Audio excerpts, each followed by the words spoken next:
and then we'll start this webinar. Okay. That's recording. Is the video working? What do you mean? Oh, transition. Has that worked? Yes, it has. Okay. Yeah. It froze for a second. It should be okay though. So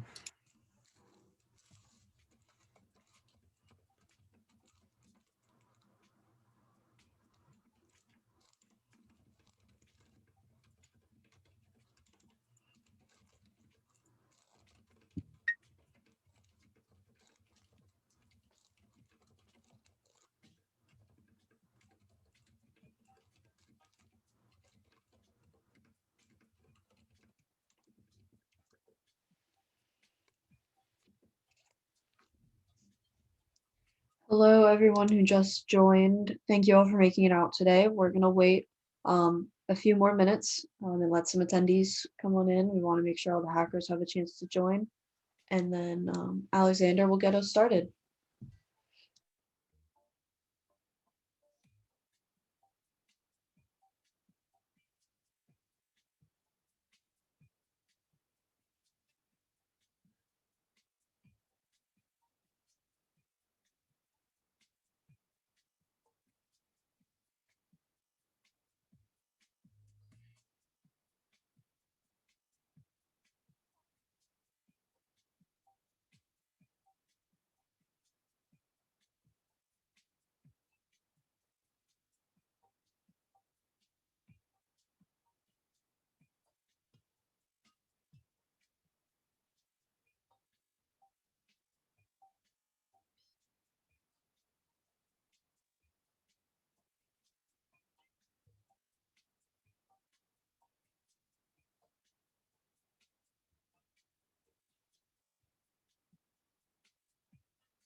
Okay, it looks like we've got a few more hackers in, so we're gonna get this thing started.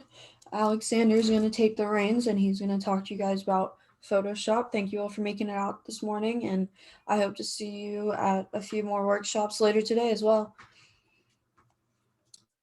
hello everyone, and a very warm welcome to the first workshop of the day. My name is Alexander Pirvu. I am currently studying ICT and infrastructure, or IT and infrastructure as it would be in the US. I am currently living in Eindhoven, the Netherlands. And today I will be showing you a little bit about how Photoshop can be used as a beginner in order to really develop yourself further in your projects. So we'll be taking a look at like all the essential tools, all the different parts of Photoshop, and how it can be applied in very different ways to achieve exactly what you want. So without further ado, let's have a quick overview of what we will be talking about today. So first, ooh, transition, my apologies. Hi. So first of all, we're going to have a little bit of orientation and have a look around the UI and what Photoshop looks like. And then we'll start our first project. And we'll also have a look at all the tools, a little bit of an overview of the guides, the rulers, and learn a couple of useful shortcuts from on the keyboard so that our workflow can become a lot faster. After that, we'll talk a little bit about layers and colors because that's a huge part of working with Photoshop. You work with a lot of layers and there are different types of layers. And of course, color selection is a very important part, especially when you're doing design, but also when you're working with photos. You want to retouch them, you want to apply filters to them. There's a lot of different ways that color and layers work and any type of project that you do in Photoshop. Then we will take a look at basic typography, and we will make a quick logo with just the type tool and a couple of different techniques, adjustment layers, and a couple of character style settings, as well as paragraph styles. And we'll talk about what everything means then.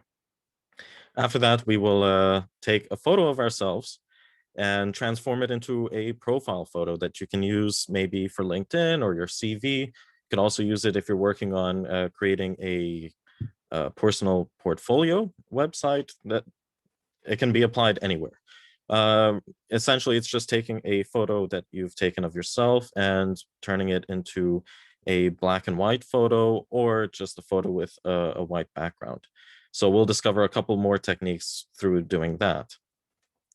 And finally, especially if you're doing your own personal portfolio, it's always nice to have a logo. So we will also have a look at how to take your own signature and transform it into a logo. And through that, we'll discover, again, some more tools, including the pen tool, working with vector graphics, and finally exporting into web-optimized formats. All right. So first things first, let's have a look around the UI of Photoshop. So there are several different menus and things, and when you first start Photoshop, this is not the first page, but you will be presented with the new document menu. And here you have a lot of different options for creating new documents, and really the settings depend on what you're trying to create. So whenever I create stuff for the web, I usually try to make it as large as possible. So somewhere in the 2K to 4K range. Of course, this depends on what the final thing, where the final part of the project that you're trying to create goes to. So like, yeah, I mean, for a website, currently, it's very rare to get people with 8K monitors, so doing it in 2K or 4K resolution usually is sufficient.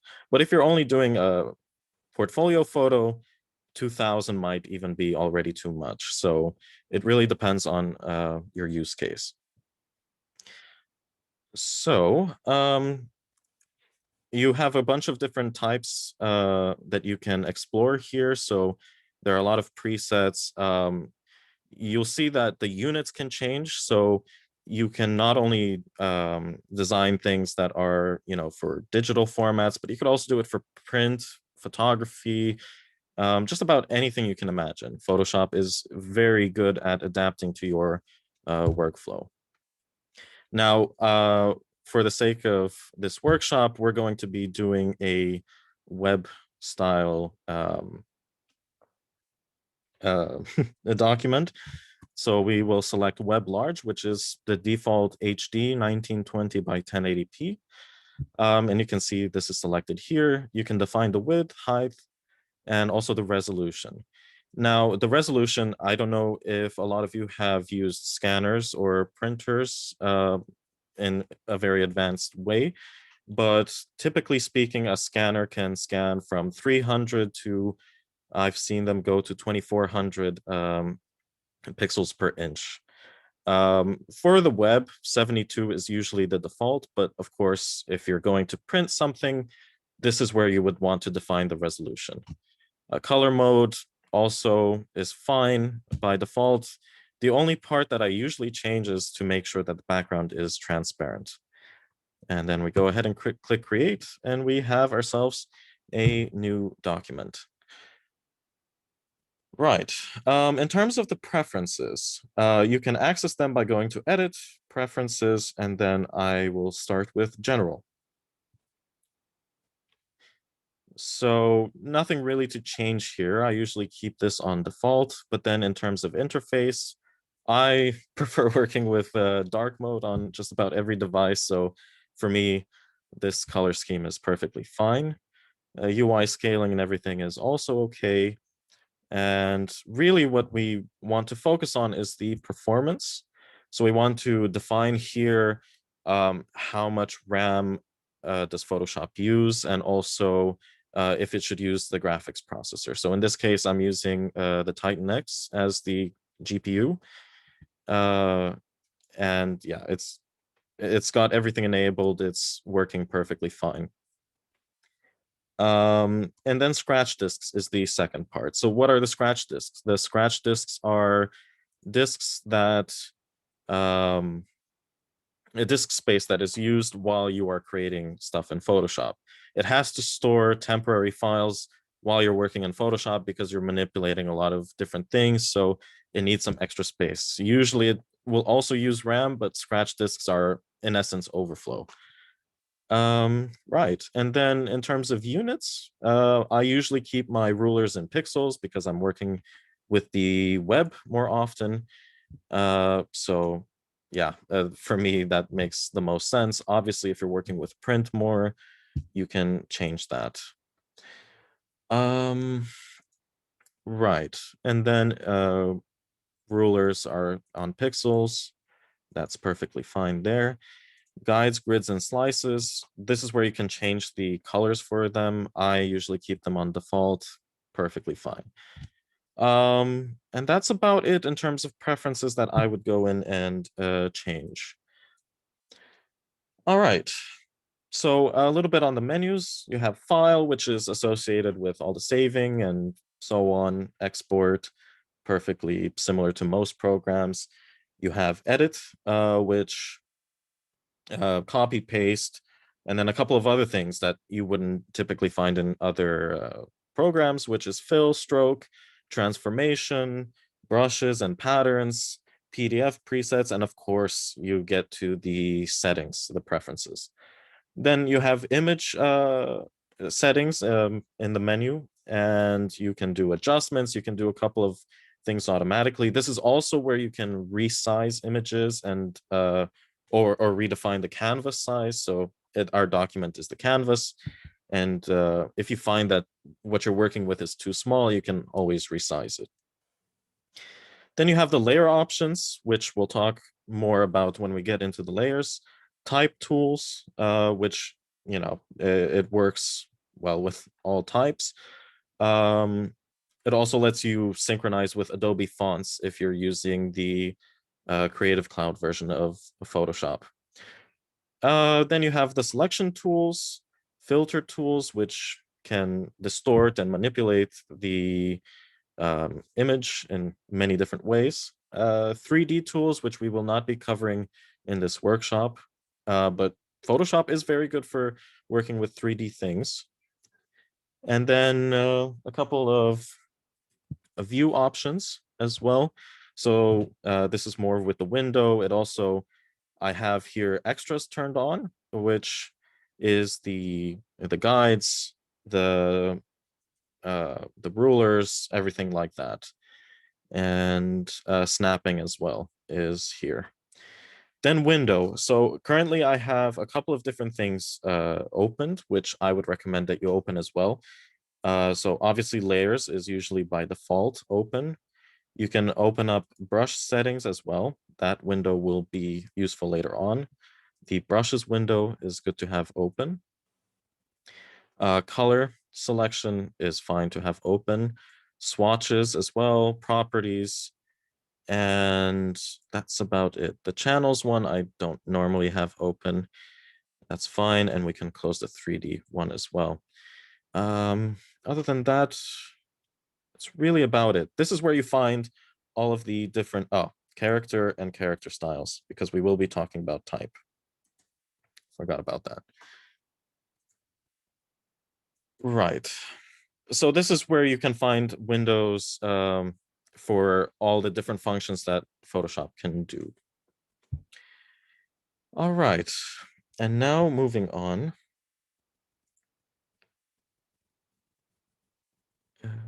One moment. There we are. So a couple of the shortcuts that are very useful to know. We have the selection tools and modes. So move is V. Oh, by the way, this is for Windows, just so that we don't get it confused. Mac users, I will show you in the next slide where you can go and find more information, as well as for Windows users. But these are the most important ones. The ones that I've underlined and boldened, I use very, very often. So these are the ones that would be useful to keep in mind. So move is V, quick selection is W, brush is B, eraser E, type tool is T, and then to swap foreground and background colors, it's X. And if you want to reset your colors, it is D. All right, now if you want to have all of this available at hand, there is a useful PDF made by Adobe that you can download, and you can print, you can put it on a second monitor, doesn't really matter. Over time, as you use Photoshop, you will begin to memorize these shortcuts a lot more easily, just out of muscle memory. Right. Now, I think I can paste this in the chat if people prefer. That might be a little bit helpful.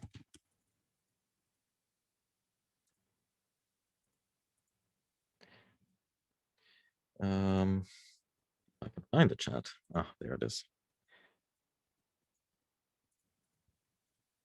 So in case you want the shortcuts guide, it is available now in the chat. All right. So let's get into some basic typography. Let's start by creating a logo. And so for the sake of this tutorial, we're going to say that I want to open a new design company, and we'll call it 252 Design. And 252 Design needs a new logo. Well, what can we do to really create a quick logo that we can use as we're getting up off the ground? Well, typography is one of the best ways to do that, and it's quite easy to do it in Photoshop. So let's, the layers. I've skipped over that. I do apologize. Right, so scratch that about the typography for now. Let's do a quick focus on layers. So in order to create layers, you can right click, oh no, sorry. You can press Control-Shift-N on your keyboard, and that will create a new normal layer. You don't really have to worry about the modes and things like that. For now, we'll just create a normal layer. I'm actually going to do this on a different photo. So let's just do it here.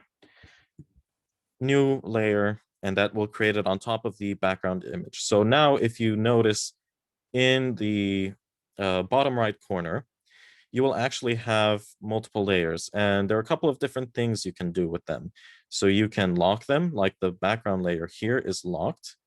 And in order to unlock it, you would press Control or hold Control and click on it, and that would unlock it. And you can see here the different options for that. So the layers allow us to add multiple things on top of each other. So for example, I could take this layer, and there are a couple of different options when you right click on it. You can duplicate it, which will do like so. And now if I were to take the opacity and bring it down, if I go with the move tool, I can take the top layer and just move it around. And you can see that makes it look a little blurry, which we can do quite a few things with. So for example, if we want to use some of the tools that we just talked about, I am going to be using the spot healing brush tool, which if you press J, or Mac users, you're going to have to figure that shortcut out because I don't remember it off the top of my head. Let's say we want to remove some areas of our image. So somebody's just dropped a cup here. we can hover over it with our brush and just click once and it magically disappears. So you can see how this tool can be useful with many different applications. Now, why would I do this in layers? Well, sometimes you might accidentally go over something like that and you mess it up. Well, there are a couple of different ways. Obviously, you can undo it, but there's other things you can do, like just taking the eraser tool by pressing E. And to modify the brush size, by the way, you can use the square brackets on your keyboard. So the right square bracket will make it larger, left one will make it smaller. So you can just erase that part of the layer. And now if I undo or hide the bottom layer, you'll see that there's just a massive hole where I erased. So yeah, and then in terms of blending options, there are quite a few things you can do. You have, or layer modes, you have darken, multiply, color burn, linear burn, and so on. Depends what you want to do. So for example, if I want to just add some color, let's just create another new layer like so. And I'm going to change the mode from the options here to color. Well, now if I grab a brush tool by pressing B, there we are. We can make it a lot larger here. And I currently have light blue selected. So if I just go over, let's say this area here and press it once, you'll see that the color shifts to blue. Now, obviously, as you go through different modes, it'll do different things. And you can see how this can be very cool to play around with. Right. So I think that's about it about layers. If there are any questions, please do use the Q&A feature, because I can very easily answer your questions if you have any that way.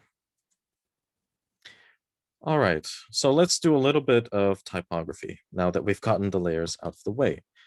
So I'm going to go to the type tool, and let's, for our design company 252 Design, let us create just a basic typography. Let's just use black. I like this font, which it's called Inter. It's by Google Fonts, so it's free to use. Any font will do. Whatever you're working with, you can adjust the font to your liking. So let's go ahead and press, I'll leave it on extra bold. That should be fine. So for our company 252, let's just do something simple like this. And this looks very boring, but there's a lot of things that we can do with this. By the way, if you hold Control, you can drag things around the canvas. That's how I'm doing that. Also, in order to zoom in and out, use Control Alt and use your mouse wheel, and that will let you go around your document a lot faster. Right. So I am going to select everything by going Control A. And then if I press the Move tool up here or hit V on my keyboard, you can see that the transformation controls appear up top here. So I am going to align the vertical centers just like so, and that'll move it right into the middle, and also the horizontal centers, just like so. So that is now right in the middle of our document. So, yeah, I mean, there's a couple of different things we can do. Let's explore a little bit of character styles. So I have here the character window open. And with this, you'll see there's a lot of different options that we can do. So we can edit things like the spacing very easily like so, which, if I just select it like that, we can add spacing between the numbers. Obviously, that looks a little weird, so I'm just going to undo that. Doesn't let me. Okay. We'll just reset that manually like so. You can also do things like move the baseline up and down. So if you want to move a number for some reason up or down, it is possible. So let's say this one is up by 50 points. And then this one we can move down by 50 points. Maybe just see how that looks. Maybe discuss with our team if we're starting the company. Hey, what do you think of this logo? Pretty basic, but it might do the job depending on, your identity as a company. Right. Now, I'm not too happy with this. I have a couple of different ideas and a couple of different things that we can do. So I am going to just create a new text layer, write 252 all over again. And so I will move it back into the center, same thing, select everything, move tool, and align all the centers like so. Now, I think in order to work a little bit on masks, what I'm going to do is I'm going to duplicate this layer, this text layer, and just click OK, like so. I've hidden the previous text layer. I have not deleted it. It's still there. And I will just select this layer, the copied one that I've just taken, and do Control T. And now if I go up here, and you'll see the transformation tools are up here, I have the width and height unlinked. So I'm just going to do minus 100% on the width, and you'll see that it flips it horizontally. Perfect. That's a little bit more interesting in terms of visuals. Now I am going to take this top layer. I'm going to hold Control Shift, and then I'm going to press the right arrow key once. And that has shifted it to the right just once. And I will click on the bottom layer and do the same thing, Control Shift, and then the left arrow, just like so. I'm also going to add a guide here. So in order to add a guide, you have to have the rulers present. And then what you do is you just drag it from the left-hand side, say there. 1920 is our full resolution. So roughly in the middle is there. Perfect. Right. And we'll do a horizontal line at 540. Perfect. Right in the middle. And what we want to do is add another couple of guides. So we have 960. I'll add 40 and make it 970, let's say. I hold Shift in order to make it more precise. Then I just release it, and we have another guide at 970. And then 960 minus 10 will be 950. So perfect. Now we are going to use the selection tool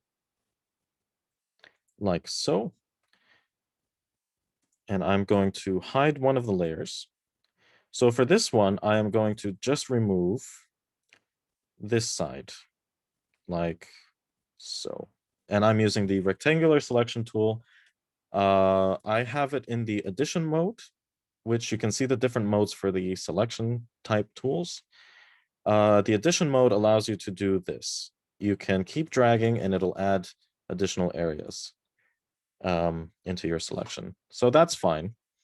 I am then going to press this button down here. It's a rectangle with a circle in the middle of it, a cutout. And what that is that creates a layer mask.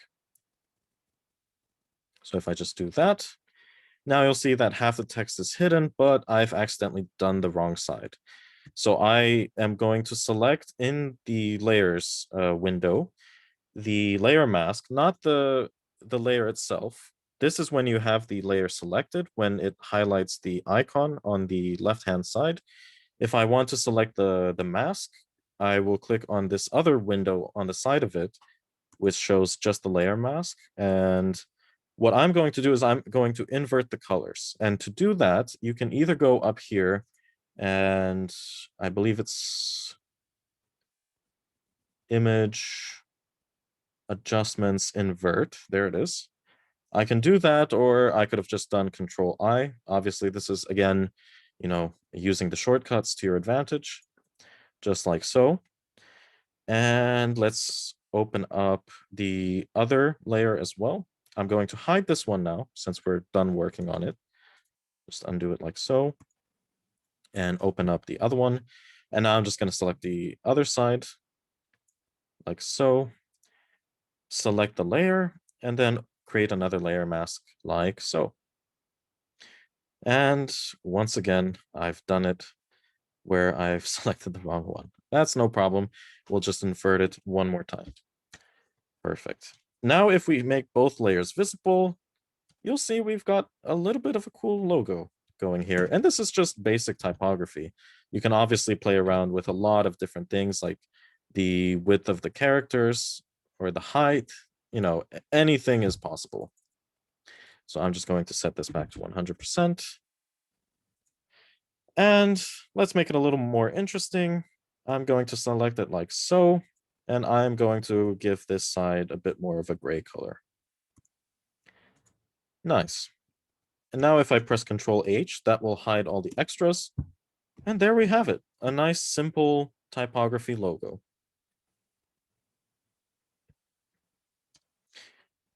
Okay. Now we're going to move on to creating a profile picture. So this is what I was talking about before. We're going to take a picture of ourselves, and we are going to remove the background and turn it into a black and white image. So I'm going to pull up a picture of mine, which is taken from prom at our high school. Any picture will do. It is perfectly optional to use, whichever image you want. I think this one is perfectly fine, and it's already one that I use for my profile picture. I think I actually have it set on Zoom as well, so you can see the end result there. And I'm going to show you how we can quickly do this. So first things first, this is the raw image. There are a couple of things that need to be changed, in my opinion. So I'm going to click here next to the layer mask button in the layers window. You'll see there's a circle that's split in half. And here you'll find a bunch of adjustments. Now, these are adjustment layers. And what these do is that they apply different filters on top of our image. So for this one, I am going to do brightness and contrast. I am going to raise the brightness a little bit and lower the contrast just a touch because we have this hard shadow here. I think what I'm going to do instead is I'm going to select the background layer and go to the image tools, adjustments, and let's do shadows and highlights adjustment here. So I really want to bring out those shadows a little bit more, just like so. And maybe bring down the highlights a little bit, because keep in mind, while this may look a little weird in color, we will be changing this to black and white later.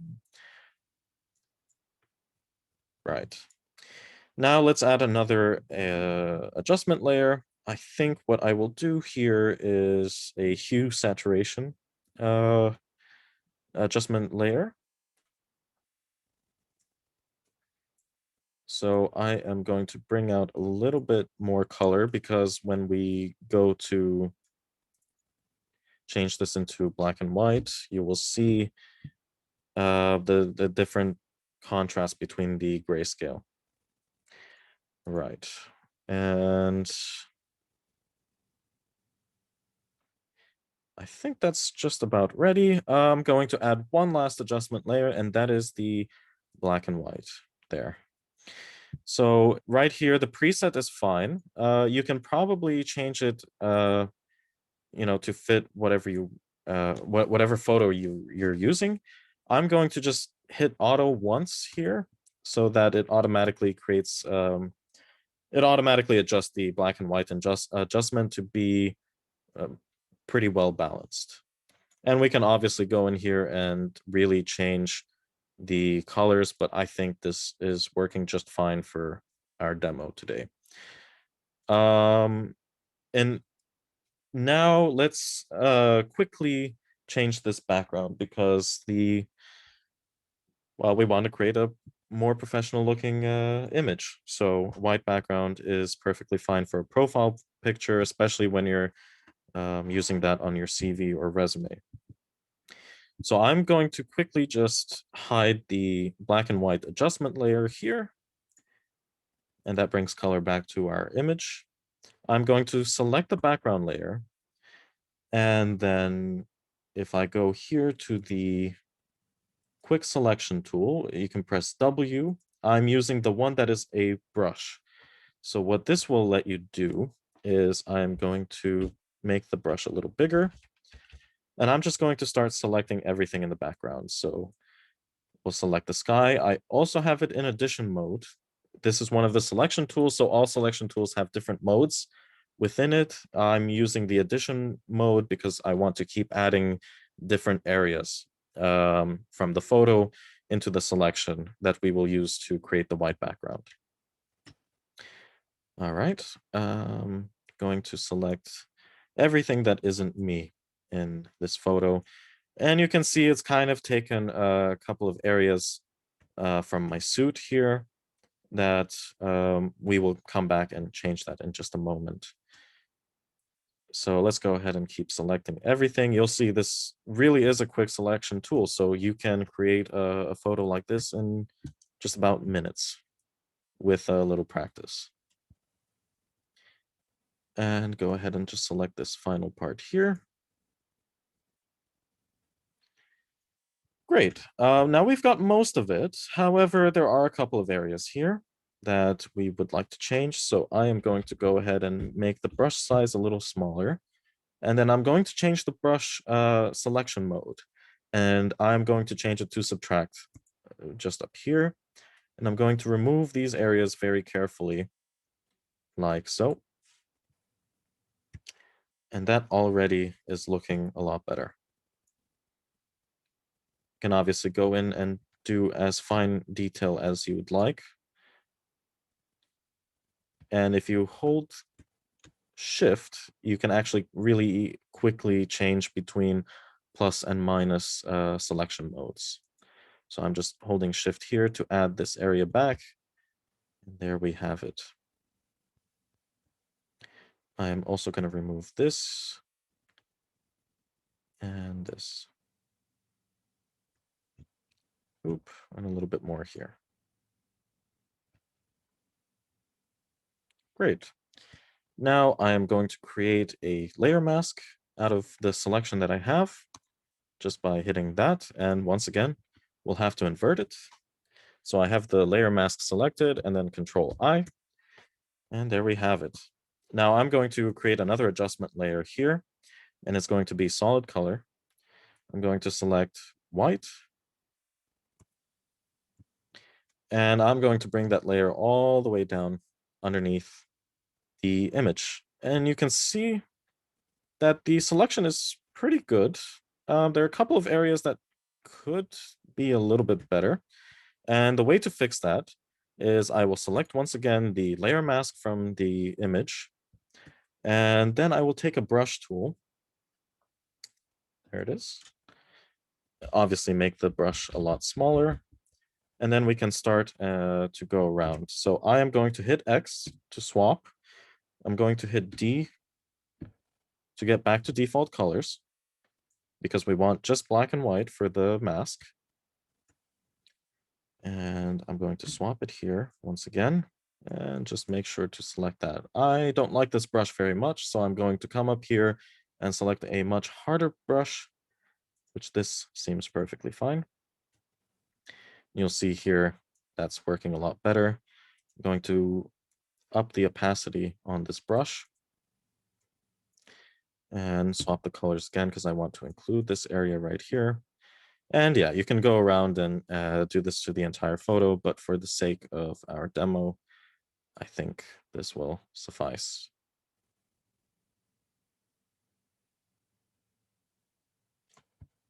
Just like so. But there you have it. That is a very simple profile picture that you can use just about anywhere. And I'm just going to enable the black and white, and you'll see, ooh, it's taking out a bit of the glasses there. Oops.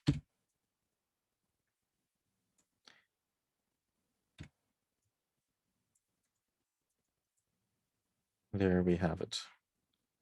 And that can go on LinkedIn, that could go on WhatsApp, just about any platform that you use. Quick, simple, and it looks a lot more professional than just your average prom picture or just a normal picture that you have from Instagram, for example. Right. And now let's go to our final part of our workshop today, and that will be the signature logo. So one of the easiest ways to create a logo for yourself, especially when you're doing a portfolio website, is, well, just using your signature. Now, it is important to mention that you should not use your official signature because you don't want it to be used without your permission. So for this demonstration, I have here a very simple John Doe signature that one of my friends has created. Let's rotate this image. So the way you do that is you go into the image menu, image rotation, and we'll do 90 degrees clockwise. Perfect. Now you'll see that this was written on a white piece of paper, and I invite you guys to do this if you're following along. Just take a piece of white paper, write down your signature or stylize your signature on a blank sheet of paper. Take a picture of it with your phone and then open it up in Photoshop. Let's do a couple of adjustments. So I'm just going to use the auto tools here in the image menu. Auto tone, already that's a huge improvement. Auto contrast and auto color. So now it's a little bit more of a scan. And one of the other ways that you can really quickly select things is by using color. So I am going to go here and press select, color range, and then you have an eyedropper tool on your cursor. So I'm just going to move this window out of the way a little bit. And I want to select the black here. Now, you'll see here in the preview your selection, and you can press again, the selection mode can be edited here. So if we want to add a couple more colors to get more of the signature in there, we can do just that. Just like so. And this is one way to do it, but I'll also show you how to do it with paths really quickly. And I think that's perfectly fine in terms of our selection. Let's just press OK. And then what I'm going to do is create a new layer, bring out the brush tool, and I'm just going to go over everything roughly like so.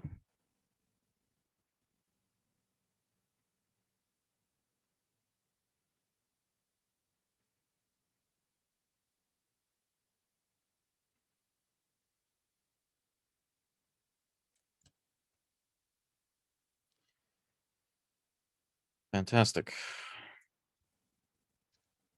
Now, if I deselect everything by pressing Control D, you'll see that when I take it away, we have ourselves a rough sketch of our signature. This was done in marker, so you'll see that some spots are missing, which I would say adds a nice touch right here. But we can just go in and fill it in with our brush tool like that. I think that looks pretty good. Now that is one way to do it, but there is another way that we can do it, and that would be, I will just create a new layer once again and unhide the bottom one, and that is the path tool or the pen tool. So I just open it up here. You can press P on your keyboard and that will open it up as well. And what we want to do is we want to start in one place and we will press to create a point.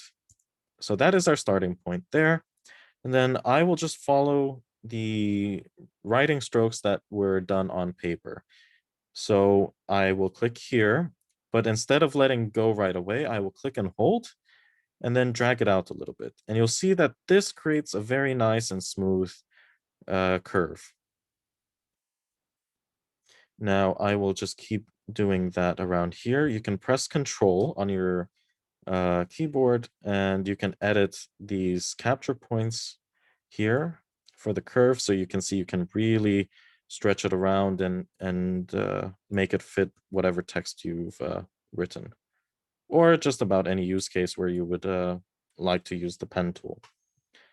So I'm just going to quickly trace this a little bit. I will do just the front part since we are running out of time a little bit, like so. Just keep following it down. Down here, this is a little tricky because this is a endpoint.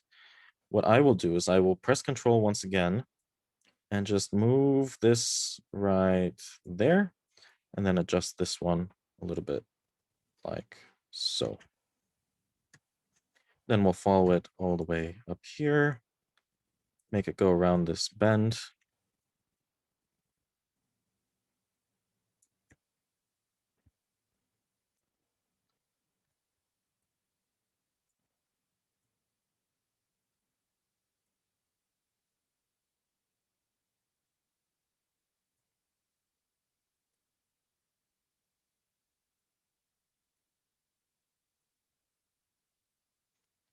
All right, so we've roughly traced it like so. And then what we want to do is we want to right click and we can stroke the path, which is what we want to do here. And we will use the brush tool. And if we just press OK, you'll see that it's created our path just like so. But that looks a little boring. So how do we stylize this to look a little bit closer to the original medium?